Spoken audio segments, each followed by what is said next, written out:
Asibingeleleke babukele emakhaya namhlanje sikhona sibuyile nosuku namhlanje uhlelo lwethu iGospel Insider on your favorite online TV iZululand Studio. I am your host uKhanyisane wakwaGwala. Angihambi ngedwa ke njengoba naseyinsukwini ngihlale ngisho ukuthi angihambi ngedwa ngilandela nje ingcebu ezahlukene nababishopi abapostoli sihlanganyela kanye nabo. Namhlanje sihanjelwe ubishopi ubaba uMasango.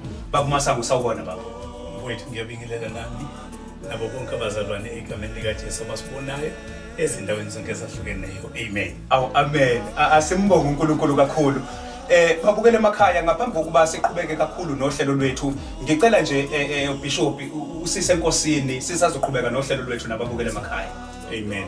Ngenxa lesi sikhathi ke bazalwane niyazi ukuthi kuthilwe ikhathini zo-COVID nani njengoba nisibona sifake lezi zinto ingenxa yazo lezo zimo zokuthi sizama ukwenza u-social distance nawo bani njengoba nazi manje ngizocela ukuyibeka phansi ukuze sikhuleke kahle egameni likaJesu. Ake sivala amehlo. Uyabongeka wena Thixo wendalo yonke esithi sibaningi sibe mzimba munye kuwe. Singenile kule ndawo uNkulunkulu oyingcwele ngokukholwa egameni lakho. Nanti uhlelo Nkosi yami olukhiphela abangcwele bakho ukuba badumise igama lakho. Zambule njalo ngena lapha nalapha yana wenza umsebenzi omangalisayo. Sikhuleka sikholwa egameni lakho ukuba kukho okunamandla kumelana necebo lakho. Phakama udunyiswe wena wedwa ngoKristu Jesu Nkosi yethu. Amen and amen. Amen.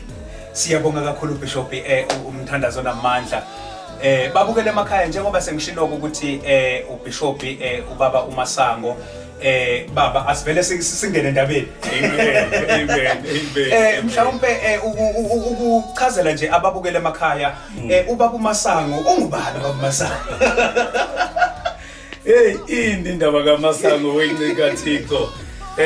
Khona lo mhlabelelo loculo abazalwane othi sivela kude okuyikhonza inkosi. Oh yes. Izinto ezinjengalezo uyabona nje izinto ezikhona ngempela and uma ngabe sibuka ubude bendlela umuntu asebehambile ehamba ebuka amandla kaNkuluNkulu ubaba Masango usuka ebusheni eyinsizwa. Ubaba Masango usuka ezintweni zobungane ngoba ivangeli leli lilapha yana kwaMasango sikhule ngalo kubazali bethu ngizama ukuzisho ukuthi ngingubani imvelaphi yami. Oh yes. Ngikhulile ke bafowethu ukwaze kwalesi sikhathi ukuthi ngize ngizobizwa ngobaba Masango njengoba ngobaba Masango Bishop ingenxa yomusa kaNkuluNkulu. Sengobaba Masango ngakhile khona lapha endaweni yaSolundi. Imvelaphi yethu sivela ngaliyana ekhaya eNhlungwane sisesinomuzi lapha kwasi 962 njengamanje nginebandla engikulona okuthiwa iMaranatha Church. Leli bandla kwethu lisungulwe bengizala undodakazi wami wesibili it was 1997 laba khona ke endaweni yaSolunge kwakhona igama elithi Maranatha. So ke nginonkosikazi yedwa kwethu. Oh yes. Yeah. Oh yeah. Ngicela ungasho ukuthi nginezingane engakanani. Okay. Kodwa bakhona abantwana bami kwethu cha nginabantwana abahlanu egameni likaJesu esibusiswe ngabo oyedwa wabo sehambile wayemzini wakhe ngokusizwa inkosi uhleli ke naye ushadile kwaNkosi njengamanje sihlele ke thina esikhona futhi asindawo ngomusa kaNkuluNkulu into enjenganaleyo mfowethu ngicela ungaqhubeki kakhulu. Hayi Bishop lami siyabonga kakhulu. Babukele emakhaya sisekhona kuluhlelo lwethu iGospel Insider on your favorite online TV Zululand Studio. Angihambi ngedwa ke ngihamba noBishop njengoba ngike ngisho ukuthi every Sunday ngisuke nginoBishop nginomfundisi nginompostoli ngineyingceku ezahlukahlukene esenilethela zona lapha ohlelweni lwethu ngokusizwa inkosi. Baba uMasango Amen. Ake sibuke sihlehle kancane ubaba uMasango kade esixoxela ubuyena ukuthi ungubani ngoba kubalekile ukuthi noma abantu besibona kodwa sibuye futhi ke sizisho sibakhumbuze ukuthi kahle kahle singobani. Mhlawumbe uma ngabe singabuya la ohambeni likababa uMasango noNkulunkulu luqalephi luhamba kanjani kuze kufike kulesi sigaba ubaba uMasango akakusona njengamanje. Amen. Mfowethu Khilani uNkulunkulu ngimbonile ngeexception mama. Yes. Wangena nami ekukhuleni kwami kuba ngubaba. Ngivela lapha ya ibandla ebengizalelwa kulona iAfrican. Ngakhuphuka ngikhonza ngimusha sithola ikhundla zokuphatha abantu abasha kumnandi sidumisa uNkulunkulu simuza uNkulunkulu ehamba nathi sibambile sizinsizwa. Mfethu sizinsizwa inamandla lendaba uNkulunkulu eyibambile impilo yethu ngoba isikhathi sanamhlanje ngenqamba manga nesikhathi sa before izinto ezimbili ezithe ehlukana ngoba ubuthi uma uyinsizwa dala ube yinsizwa nje ukuqala ukuthi nansi insizwa andike kulezi ikhathi mfowethu iyayidume kakhulu indaba yokufakaza ufakaze ngawe. Kwakuncane la sasingena khona eBhayibhelini kodwa kwakuthiwa makuthiwa fakaza ufakaze ngawe ukuthi ngiqinile esandleni somusa. Uyabona le ndaba yokugcina esandleni somusa yasenza ukuba kuze kube ngathi siwi competition nalo wathi ngifuna ukugcina nalo wathi ngifuna ukugcina nalo wathi ngifuna ukugcina yini lena esenza ukuthi sibe njani ingoba iyayitshaliwe lento emalungeni ethu umkantsha itshaliwe lento emzimbeni yethu kuthi noma bekuthiwa uvelelwa ukuthi ulingwe ungakwazi ukuhlala nesono ungakwazi ukuhlala nesono mfowethu kodwa kunomhlalo nesugijime kuthiwa bonke abanalo lolo themba bayazihlambulula ukuba yena uhlambulukile leyo wempephetho uyabona lana ukuthi asukule ngibe ngenyawo ngoba ave kumnandi ukuhamba endleleni ungazi rope. Bazalwane uma nithe khona ningezwe ayikho into eyisibusiso kuNkulunkulu nje ukuthi uhambe endleleni ungabi nacala. So ke mfowethu ke iyahamba ke indlela ke njengoba uthi ke awuchaze baba Masango ukuthi ubani noma ngabe noma kuthiwa nje ukuvela wathatha uMasango azobekwa esikhundleni. No angicabanga ukuthi bengiqualify kodwa because of mercy kaNkulunkulu uNkulunkulu wavele wehlisa indaba yokuthi lezi insizwa ngabalela abazona esasihamba lapha emsizweni.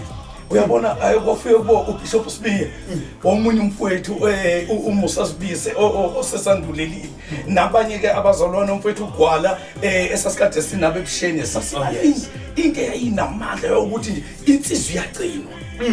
So sihamba nalabo abazalwane mfowethu sihamba nalaba sasesithatha oma fasting ngoba sasifuna ukulwa nobusha ukuthi masinganqotshwa ubusha kubonakala sengihlele endaweni ethile ukuthiwa ubethu umzalwane wehlulekile and sasinayo lento umphephetho mfowethu yokuthi uma simbona umzalwane wethu ukuthi khona ongalungile sisukume siyombamba sithi mfowethu asikafiki la siya khona ngoba indlela esihamba iseyini. So manje ivangeli laba nomthelela laba namandla abantu ababesibuka ngoba ngangathi sisebenza enye iyama office lamini ngangisebenza kwa Department of Finance. Abantu ababesibuka sizongena ngaphakathi ema office mfowethu babebona uhlobo lwezinsizwa ezingavamile. Awubona Nkosi yami bephetho uthina kwenye indawo ndoda baba bona uhlobo lwensizwe ingavamile zikhona endaweni ukuthi khona umunye mfowethu uDube wala efikwa nje kulezi ikhathi zeCovid. Nkosi yami may his soul rest in peace.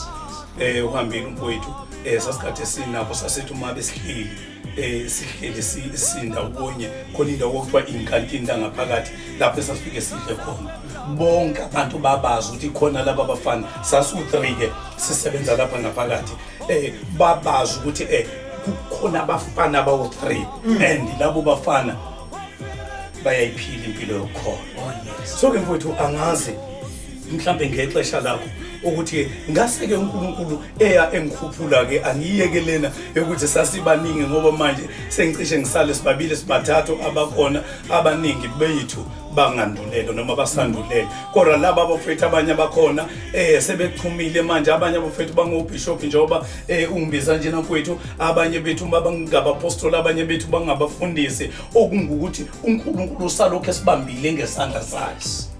Ebusheni mami ke noma sasilapha yana mina ngikhonza la ebandleni lami eAfrican ngangathi ngise endaweni yabantu abasha ithina mina esasikhipha phansi kababa umfundisi ubiyela sikhipha inhlelo ngiye kuyena mangabona ngikhombisa ukuthi ayenze njena bamasango yeamini yenza njena ndodana yenza njena ndodana uhamba umsebenzi ephambili abantu abasha bekhona bemuzwa uNkulunkulu. Oh yes. Kelani mfowethu ake ngiyimelana mthaka baba ngoba ziningi izinto engizibonile ngihamba noNkulunkulu sekuze kungena kulesi sikhathi sokuthi umuntu sewubaba sibuka ubuhle bukaNkulunkulu nakhona lapho ukuthi uma ngabe ngingena khilani ebusheni ngisuka ebusheni ngizongena ethenini ubaba khilani ngishade ngomni it was 1994 1994 lapho bekuqala ukuba nama-elections lapha eLokhuzaneni emhlabeni wonke wase-South Africa kuzokhethwa. Oh yes. Ngithe mangishada mfowethu kwenzeka into eyayingavamile ngathi uma ngabe ngibuya ukuyovotisa ngavele ngigula njena mina ngeshadile kufanele ukuthi uBishop ubonakale ephumelele thola abantwana kwenzeka yonke into njengasohlelweni. Wow ukuthi mfowethu uNkulunkulu unginikeza umfazi. Mayinginikeza umfazi uNkulunkulu wanginikeza umfazi elithi lenkosi ubuhle buyinkohliso nokubukeka kuyize kodwa wesifazane wesaba uJehova uyakudunyiswa. So manje khilani mfowethu ngabuka enye into kuleya ntombazane yokuthi noma ngoba uyabona namhlanje uma kushadwa kugijinye ukuthiwa hayi ake sibone ikamera. Ngiyacabanga mfowethu ukuthi kwaba kabili kathathu ngakho yavele yaphela indaba yokuthi ngakhona izinto zomakamera nani. Kodwa lo wesifazane uNkulunkulu angipha yena wahlalela ukuthi ngifuna ukubona isidumbu sakhe. Uma ngabe ngakafi mina ngisowuMrs Masango. Yo Khilani indlela yokholo mfethu asisuki la makuthiwa siya ila kufanele kubonakale khona ukholwa mfethu ezimweni esibhekana nazo ngoba uyabona uma bekuthiwa sibhekana nezimpi thina kufanele sibonakale singabonqoba singakanqobi. Oh yes. Into eyenza ukuthi sinqobe singakanqobi ingoba uKristu ungakini. Manje lethe valelo ngakuthina kwase kufanele ukuthi iphume yokuthi ngempela laba baphila kuphi noKristu wabo. Wabonakala uKristu mfowethu. Ngakhula cishe ukuthi kwaba iminyaka emini iphelile indaba yami. Kuthe kulonyaka ngathi uma ngabe ngiphaphama uNkulunkulu engibuyisa ngingena emzweni yami uNkulunkulu wanginika wavele wangizibulisa ngendodakazi. Hawu kanti vele Masango yaphila. Oh yeah. uNkulunkulu wazambula. Uyayibona intokozo ngoba uNkulunkulu ozambula la khona kuthiwa kumnyama kulutho. Yabona lapha ngeke ngikhohlise Khilani mfowethu ungasekho lutho nje uhlangothi loluphilile kungekho into evukayo kungekho into elala kungekho into eyenzakalayo kodwa umdala wazembula kusasa sathi mangabe sithi senze connection naye uNkulunkulu mangabe akwazi ukuthi arenewe uElizabeth aphenduka abe ngomncane afumane ilokhuzane indodana noma afumane umntwana kanjalo mfethu kwenzeka zonke izinto khona leli zimfowethu mhlawumbe uzolikhumbula njengenciko ukuthi uNkulunkulu uNkulunkulu uyabuyisela iminyaka edliwe izikhonyana. Yes. Khona lezi zinto uSathane ayesethi uqedile ngazo. uNkulunkulu wavela uNkulunkulu omangalisayo. I'm sorry balaleli man. Iyangihlanyisa le ndaba bafowethu. Ngixoleleni batakwethu iyangihlanyisa le ndaba. Ngoba ngabona ukukhona kwaNkulunkulu kwethu entweni engekho. Ngabona ukukhona kwaNkulunkulu entweni okuthiwa ayisena kwenzeka. Kodwa yenzeka lento kwafumanise ukuthi owesifazane uyafumana ukhulelwa ngenxa yokuthi uNkulunkulu wehlisa umusa phezu kwendoda yakhe. Glory to Hallelujah. Yo, bazalwane ngixoleleni. Ngiyayithanda baba Masango le. Ngithola omunye umsangalo bazalwane.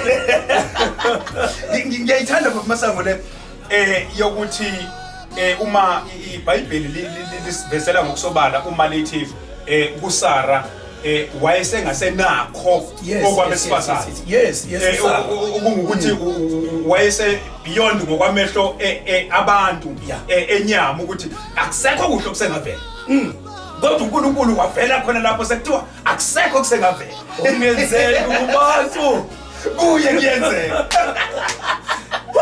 Uyabona mfowethu makuthiwa ongenzeki kubantu obuza kimi. Yo, Ububuza kimi ngiyababa. Uyabona emphephetho mfethu. Ngicela ukusukuma kancane bafowethu. Ngiyazi ukuthi sibukwa zindimbane noma zihlole zabazalwane nabantu. uNkulunkulu mangabe lithi lokho ongenzeki kubantu. Oh yes. Kuyena kuyenzeka. Can you imagine mfowethu uzobona umuntu obeshawe istroke kodwa esebenzisa izandla zombili. Yeah. And yonke into yakhe ifunctiona ngendlela.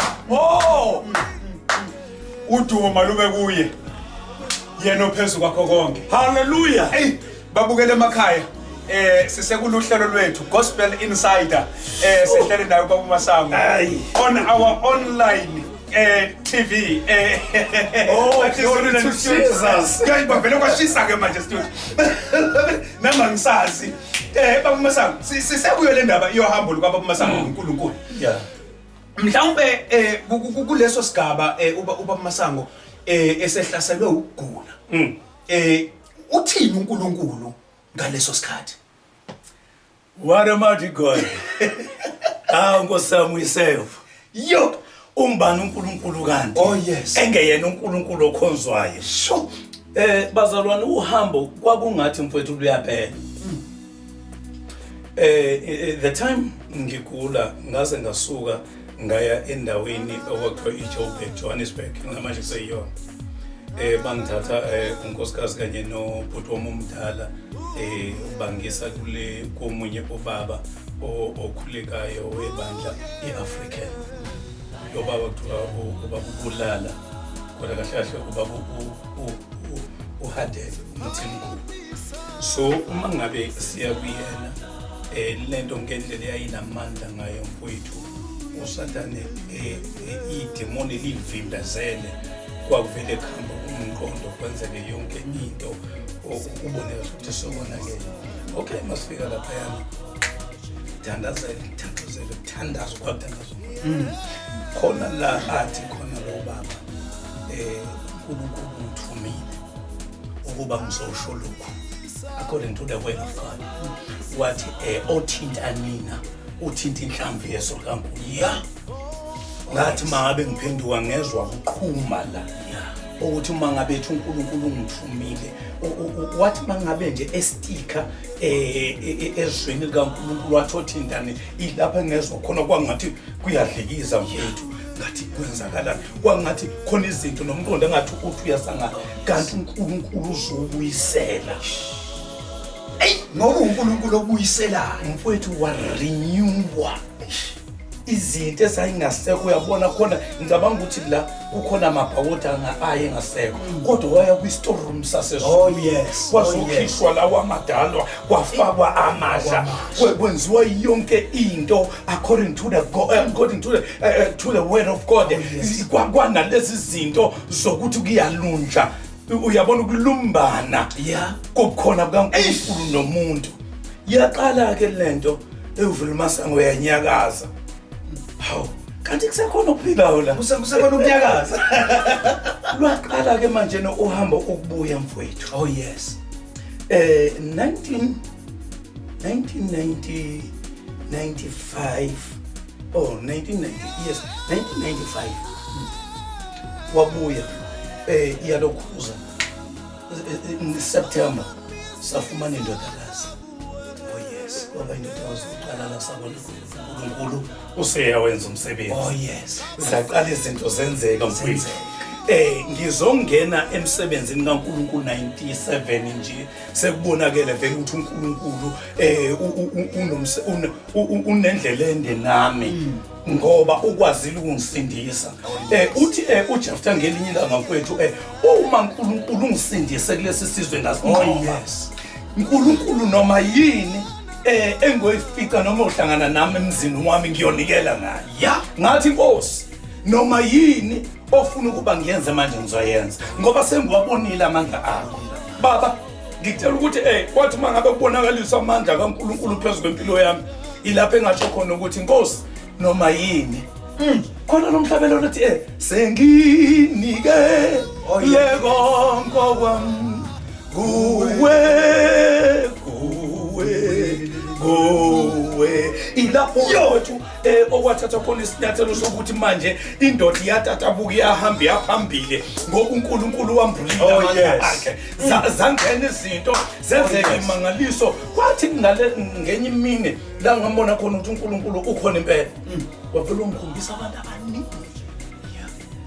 Ngathi mangibona labo abantu abaningi nganginonceku la Moshabadai. Oh yes. Ngimi nayo ngishumayela izwi namandla mfowethu elithi wena nonke nomileyo wozana ngambuka uNkulunkulu ebaqoqa abantu bephuma inqwaba ngeinqwaba emizini yabo bezobuka ubuhle bukaNkulunkulu. Wathi mangabe bizi altar call ngoba ngamthethelwa bizi altar call lithi okuyabona mfowethu wathi mangabe ebizi altar call kwabonakala kusukuma abantu beza ngaphambili beyinikela kuwo lobo mbono kwabe sokuba nejama elikhulu lapho babephonswa khona bebhabhadiswa egameni likaNkulunkulu. Ngambona uNkulunkulu uthi khona into khona into ayibekile yafuna ukuba yenze. So the time isihamba sishumayela abantu besizakala ngase ngibonile vele elokhuzaneni embonweni ekwenza uNkulunkulu lo. Oh my God. Waqala umsebenzi kaNkulunkulu mfowethu la ngene itende zasha zabuya basizakala abantu. Oh yes. Kuzobe manje mfowethu ayi nakulesi sikhathi seCovid sishumayela uNkulunkulu onamandla ophilisa othi bonke abamamukelayo wabapha amandla ukuba bangabe besabizwa ngamagama abo kodwa ababizwe ngegama elilodwa elithi bangabantwana bakaNkulunkulu elithi nesabizwa ngamagama ethu masifike ezulwini lithi lenkosi kuyothiwa wobani laba. Hallelujah. Oh kodwa sesinika nikeza mabazalwane bamukela emakhaya. Ayi kuyashisa ngempela e-studio. Kushisa ngenye indlela namhlanje e-studio. Amandla agcwele ngendlela eyisimanga. uNkulunkulu unathi ngendlela eyisimanga. Babukele emakhaya izwi lenkosi likhona uBishop uzosipha lona. Okwethu nje asihlale kanjalo sibheke nje silalele sibuke ngoba umyalezo khona okwamanje sisesendabeni yohambo luka Bishop noNkulunkulu. Nkosami uNkulunkulu emuhle mfowethu waba ngakimi ziyenzeka izinto mfowethu. Uyazi ukuthi uSathane okwanishaya ngokuthi ngingabi nesystem. Oh yes. Acabanga ukuthi uNkulunkulu akasiphanga amaphilo. Mfowethu saka samemeza lapha edolophini ngelinye ilanga simemeza without ilokhuzana amamic ngoba uNkulunkulu wayingenisile. Uyazi ukuthi uNkulunkulu akanamandela. uNkulunkulu akasho ukuthi mawungikhonza ingekho ikeyboard ngeke ngibekho kwenzeka. Nithi lenkosi inceke inkosi mabehlangena ababili nabathathu. Obvious. uNkulunkulu uzobe sekhona. Ngoba uNkulunkulu akayena owabantu abaningi futhi angeke umkhale ngokuthi ungowabantu abaningi. And uNkulunkulu futhi mfowethu ngeke uzumkhala ngamehlo. Ngoba uNkulunkulu ngowendalo yakhe ngowentando yakhe. Ungokhona bakhe. Uthi mina mase ngikhona noma yini enikhulekela ngizoyenza. Oh yes. Manje ke uma ngabe sesifika lapha mfowethu sishumayela uNkulunkulu enza izimangaliso. khona omunye umfowethu wabuza hawu nishumayela without mic my guys ngathi mina i-mic ayikho kodwa izwi likho i-mic engangamabili webhuti kodwa izwi likhona. uyamkhumbula ulokhu uzana no-Abraham Oh yes. ethi inqama yikho mntana kodwa entabeni kaJehova Uyabonelela. ngoba okusoba ukuthi uNkulunkulu wethu uNkulunkulu waseyintabeni uma ngabe yeyeni bani uma ngabe ufuna ukunqoba uIsrayeli kwafanele ume entabeni makhapha ume entabeni ukuze uIsrayeli enqothwe yoba uma ngabe ohlulekile ume entabeni ngeke uzumnqoba uIsrayeli vele umnqoba kwethu kuseyintabeni hey. What a powerful message! A message before time. God is with us. We are shades no matter what. Oh yes. Oh yes. Oh yes. Yeah, mfowethu no. Inamandla le ndaba yohambo luka Bishop. Sekuyisikhathi la khona sizoke uBishop simdedele asiphe izwi kodwa ke mhlambe singakafiki lapho mhlambe Bishop lami ngala ekusebenzeleni uNkulunkulu. Yes mfowethu. Mhlawumbe ngasekhaya ikhona yini mhlawumbe into uBishop akalekelela ngayo emphakathini nje in general as ubaba uMasango member ye community mhlawumbe emphakathini kule genge esakhulayo yini mhlawumbe izikhona yini inhlelo noma ngokungenelela kwebandla ukusiza nje emphakathini la uNkulunkulu akakubeka khona ba. The first of thing nakho mfowethu uma ngabe siya kulokho kwethu kwaba senhlizweni yami kwambulwa uNkulunkulu nakho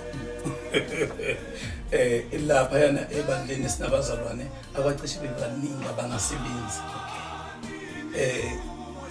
Ngathi Nkosi uma ngabe bebaningi kanjena abangasebenzi mina as umcoshwa wakho yes benziwani la ngakhumbula nomfundisi ngakhumbula indaba uJesu kufika umfana omncane wayephethe angazi noma zinto ezimbili noma zinhla ezimbili lethi lenkosi wafika wayithandazela zandla. Okay la uma ngabe uyazi uNkulunkulu wamfundisa ukuthi ake ngiyime eqala bafika labo bazalwane ngibaphiphi nathi ngibaphe yonke into ekuthiwa yiveji mfowethu ngoba ibandla belingakani kahle besikhipha thina unkosikazi wami umuntu kaNkulunkulu olalela uNkulunkulu sikhiphe ephaketheni sihlanganise sibanikeza abantwana babantu ukuthi nawo laze lafunda ibandla ukuthi ngokunikela kuyandisela. Oh yes kwayilapha ke manje kuqala khona ukuthi iyaphumelela lento yokuthi asibe nabo abadlayo ngenxa yethu emdlini kaNkulunkulu. So ke manje mfowethu le program yokunikezwa kwabantwana bakaNkulunkulu okudliwayo noma kuya ngasethunjini iyakhula ongangokuba besihlela ukuthi uma ngabe njengoba singakabi nawo ama-sponsor noma abasupportayo kulombono umzalwane akube na something ayikhiphayo ihlanganiswe bese benikezwa abantwana bakaNkulunkulu. Bese mfundisi ngelinye ilanga ngenxa ukuthi uNkulunkulu ungiphile lenkonzo bengize ngifunde ngisho ukupheka kuyona into eyinkinga kumina. Bekuthi makuyilisonto thina nonkosikazi wami sihlanganisa ukudla senza ukudla ukuthi makuphunywa nje kakhulukazi kulabo esibabonelelayo abangafiki ezindlini bacabanga ukuthi nje khonani endlini ngoba vele akukho. uNkulunkulu wasenzela umusa kanjalo ke mfowethu umnikelo wethu useyilokho kwamanje asikanti kakhulu la sizobonakala khona singena endaweni ethile emzini ethile sinikeza amaparcel sinikeza lokhuyane sinakho ngenxa yokuthi siyazi ukuthi namhlanje uqasha kunzima kangakanani siyazi namhlanje ukuthi inswele sebenzo inzima kangakanani kodwa lokho esikuthola emaphaketheni ethu sithi ngosiyami nakho thathani bantwana bakaNkulunkulu ngoba lithi lo Nkosi bahlanganyela ezintweni zonke angazi noma uyiunderstand indaba yokuhlanganyela ncike ezintweni zonke not ezweni lenkosi ngoba thina siyesigijimele izwi lenkosi kuphela izwi lenkosi lona lisinikeza idirection uyabona mangabe uphethe izwi lenkosi mfowethu uphethe imap imap ekunikeza indlela yonke ofuna ukuyihamba so ke uma ngabe sinezwi likaNkulunkulu sinayo yonke into uma ngabe lithi lo Nkosi ke bahlanganyele ezintweni zonke senzani na senza ukuthi nalonga kwazi ukushumayela kodwa la etafuleni abenenmane azokuthola uzoba ngokwakhe ngoba mase bedlile emoyeni inceke yenkosi siyadinga ukubabonelela enyameni angazi ukuthi kanjani angathi besingayifaka lento kubefundisi ukuthi indaba okufundisa ayingabi ngathi ufake eswini sakho kuphela kodwa kube na something oyikhiphayo kube nabantu abasizakalayo ngawe siyami kube nabantu unceke abasizakalayo ngawe bethi ngenxa kababa ugwala khona into esayifumanayo nothi kuphela izwi lenkosi ngoba izwi lenkosi lingena kakhulu emoyeni what about iflesh ngoba uyabona makuthiwa our body imizimba yethu mayibe ngcwele okay uma ngabe kuthi akunayinsipho unceke ngizobancede kanjani imizimba yethu masifunzeni uKristu ubonakala kahle ngeke ubonakale ngisemoyeni kodwa ubonakala kahle ngisemzimbeni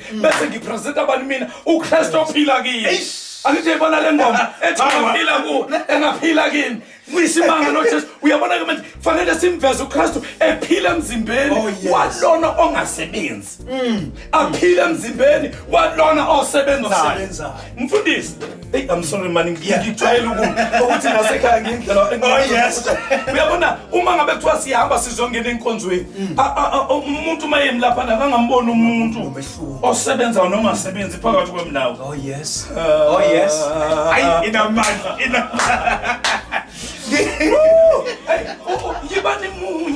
yibani munye ngoba mina nobaba simunye uma ngabe fika ubaba ehla ezala akungabonakali umehluko phakathi kwendodana noyise kodwa laba bantu ngoba bamunye yonke into abaphila kuyona eyobunye bahlanganyela ezintweni zonke inamandla kakhulu le siyami bishop kwenze njani bazalwane nenzani ngiyayithanda le ndaba yokuhlanganyela izinto zonke ngoba kulesi sikhathi noma kulesi sizukulwane kubuye kube sengathithi thina zinceku silindela okuza ngakuthena kuphela ngiyayithanda le ubishop akayivezayo ukuthi baqale bona okuyinto abasayenza namanje ukuthi bakhiphe even kwawaba amaphakethe and give lento isivezela ngokusobala ukuthi if you are a leader you ought to lead by an example ayikho enye into mpephetho mfethu uyabona asisukuleader asisukuleader kungathi sizodlala istokfela kodwa asilide sazi ukuthi sisekukhonene kukaNkulunkulu siwi kingdom angicabanga umuntu okuthiwa uwi kingdom eswela angicabanga umuntu okwi kingdom ehlupheka ngoba la sisembusweni if sisembusweni akube nezinto eziziqhamo zokuba sembusweni ubonakala ukuthi sisembusweni man mfundi uzwakala kanjani impephetho mfethu ube phakathi kwabantu bese kuthiwa njengoba nimbona nje umntwana wesini kodwa kubonakala ukuthi indlela oyiyona ayikhombisa ukuthi umntwana wesini manje nathina kufanele sikhombise ukuthi singaba sezulwini ngane ngenkambo nangokukhuluma nangokwenza ukwenza kwethu mfowethu akasilamba umzalwane ngikhona ngidla kwami akasuba senkingeni umzalwane entweni engakwazi ukumsiza kuyona kodwa ungamsiza kosiphilela ivangeli kanti lo mpostoli Paul lo mpostoli Sila nowobanimani ababephila ukuthi omncane sikutholayo sizohlanganyela kuso lelo vangeli ayifundisi babukela emakhaya ayikushobile namhlanje studio kushobe ngendlela eyisimanga ngiyayithanda le yokuhlanganyela izinto zonke babukela emakhaya yilo uhlelo lwethu esesikulona iGospel Insider on our channel iZululand Studio usekhona ubaba uBishop Masango kanye nathi kumnandi ngendlela eyisimanga uyasibonela nawe uNkulunkulu uphakathi kwethu. Oh God. Baba uBishop la yokuhlanganyela baba. Yini le imfihlo emfihle kuhlanganyeleni? Hey mfowethu. That's a point. And enamandla mfowethu. Uyabona ekuhlanganyeleni. Hey eyintweni zonke. Ilapho khona kaNkulunkulu bukhona. Oh yes. Akukho la uNkulunkulu athi khona yiba wedwa. Kodwa lithi lenkosi yibane munye. Manje ekuhlanganyeleni la kubonakala khona ubukhona bukaNkulunkulu. Ngizothi ke ukuhlanganyela kuyisource yayo yonke into uNkulunkulu afuna ukuba yenze. Power. Wemfundisi ukwazi ukuthi ekuhlanganyeleni kunokubuyisana. Oh yes. Ekuhlanganyeleni kunokuvuma izono. Oh yes. Ekuhlanganyeleni kunenkambo enhle. Ekuhlanganyeleni kunakho konke ngokucabanga okuhle emzini kaNkulunkulu. Ngoba uyabona ukuhlanganyela behamba bendawonye la lithi lenkosi mfowethu inkambo yenu akasho ukuthi inkambo yakho. Oh yes. Inkambo yenu mayifunze yami ngoba nginguNkulunkulu owayekhona ozoba khona osekhona. Hey! Power. Angazi mfundisi uyazi ukuthi inhlanganyelo uncike Nkosi isiza ongangokuba kukuhlupha ehlanganyeleni. Angazi nceke uyazi ukuthi indaba yokuhlanganyela nikwazi ngokuhlanganyela uyakwazi ukukhulekela omunye nomunye. Oh yes. Uyabona ukuthi ukuhlanganyela kuyangena ngisho emkhulekweni. Hambi ibanga elide. Uhlanganyela wenceko angikwazi ukuthi amkhululeke nandose ngingazi ukuthi abanye abaseduze nami badlile. Uhlanganyela mfowethu angenza ukuthi ngikhululeke uma ngabe ngingedwa ngingababonanga abebandla kaNkulunkulu. Yo! Power asiyekeni mfowethu asiyekeni ngoba uhlanganyela uyazi ukuthi ukuhlanganyela lithi lenkosi uma ngabe nimunye abantu bayobona ukuthi impela ningabantwana babo. Oh yes. Ubunye nceke yenkosi benza ukuthi kube nezinto ezambulekalayo phakathi kwabantu. Uyazi ukuthi uma nimunye anihlupheki. Nkosi yami. Into engenise ipoverty endlini kaNkulunkulu nginakho ngishumayela. Ingenxa yongabi munye kodwa sibe sindawonye. Oh yeah. Sindawonye kodwa sikho munye. Shona isizulu esithi sihlangene phezulu phansi singamahe. Kusho ukuthini lokho? Kusho ukuthi yebo bakhona endlini kaNkulunkulu kodwa bekho munye. Ngoba ubunye busiza entweni zonke mfowethu. Ubunye bukwazi ukuthi usibone ukuthi nakho uyaphambuka endleleni asisho ukuthi savele sabona kodwa sikhuluma igama lodwa ukuba simlanda kanjani ngoba isosha lethu le. Nkosi yami. Hallelujah. Sithi buya mntwana buya. Buyele ekhaya. My God. Into yobunye nceke yenkosi angikwazi ukuthethelwa wakithi. Nithi savele sabona. And ubunye wentaka baba benza ukuthi kube nzima ukuhleba ngomunye umzalwane ngoba nimunye. Ubunye nceke nakho ngithe ubunye nceke yenkosi benza ukuthi bethe abantu bekhuluma ngomzalwane wakho yebo somazi ukuthi unjalo bese uthi ayi mina bengakayizwa leyo nto ngingakafiki kini. yini na ingenxa yobunye. Ubunye bandla la kulesi sikhathi asibuyele lebunyeni. Hey Nkosi yami. uNkulunkulu akasilindele sikubo ngoba masinje singabehluliweyo kodwa mangabe sizobuyela sibe munye uNkulunkulu uyohlala ebufakazela njalo ukukhona bakhe phakathi kwethu. Wempephethu ngicela uxolisa mfowethu usakhuluma. Uyazi ukuthi uma ngabe ngivamile ukubuka le channel yeyilwane ngiyayithanda kakhulu. Oh yes. Uma ngabe ibhubesi ifuna ukubamba enye yelokhuzane inyamazane lapha yansi. Angithi inyamazane ihlala zindawonye. Kodwa mafuna ukuyibamba lenza sure ukuthi likhiphele eceleni. Lezobaleka ithi ile ezobanjwa. Ngiqonda ukuthini? Ngiqonda ukuthi isithi uma besifuna ukushaya umzalwane siyamkhipha bazalwane. Aphelelwe inkonzo yobunye. Aphelelwe inkonzo yokuthobeka.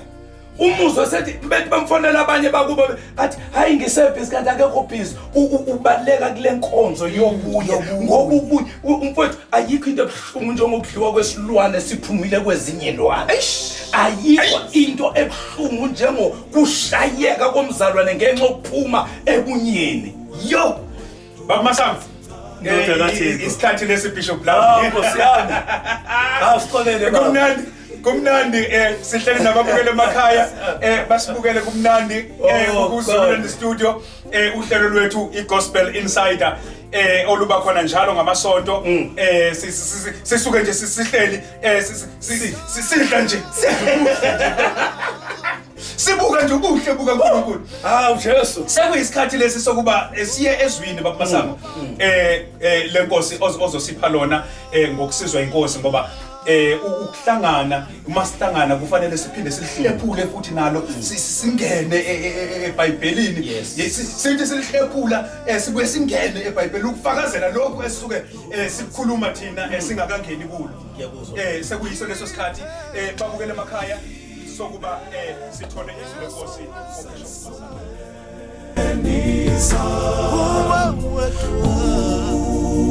uwe tuwazibona